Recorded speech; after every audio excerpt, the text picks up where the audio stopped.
আমার রানী এখন অনেক ক্লান্ত। আজকের সভা এখানেই মুলতবি করলে কেমন হয়? তাছাড়া এই রাজ্যের একজন নতুন উত্তরাধিকারী দেওয়ার জন্য আমাদের একান্ত সময় কাটানো উচিত, তাই না?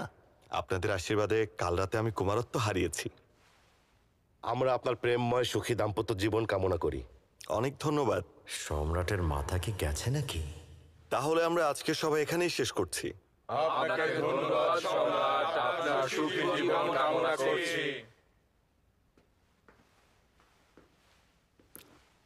তখনই চাপা কেন মেরেছ?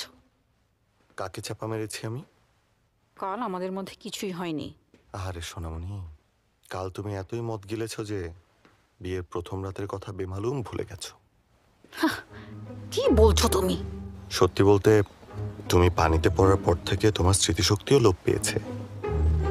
মোটেও না, কিছু হয়নি, আমি নিশ্চিত। তুমি পরীক্ষায় উত্তীর্ণ হয়েছ। পরীক্ষা? কিসের পরীক্ষা? বিবাহ বাসরে তোমার কুমারিত্ব পরীক্ষায় উত্তীর্ণ হয়েছ। তুমি থাকো, আমি কাজে যাচ্ছি।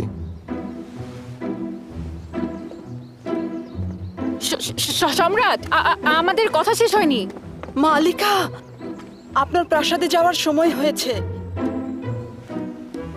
চিন্তা করো না চ্যাংবুম, সম্রাট মিথ্যা কথা বলছে।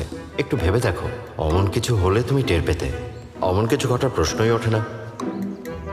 নিশ্চয়ই সম্রাটের পুরুষালী সমস্যা আছে, যেটা ও কাউকে জানাতে চায় না। এই জন্যই ও সবাইকে মিথ্যা বলে নিজের দোষ চাপা দিচ্ছে। এসব নিয়ে ভরা মজলিসে কেউ মিথ্যা কথা বলে? আবার কিসব পরীক্ষার কথাও বলছে। থামাও তো একটু। আমাকে একটা কথা বলো তো, বাসর ঘরে ওসব হওয়ার পর নতুন বউ কি সেটা জানতে পারে?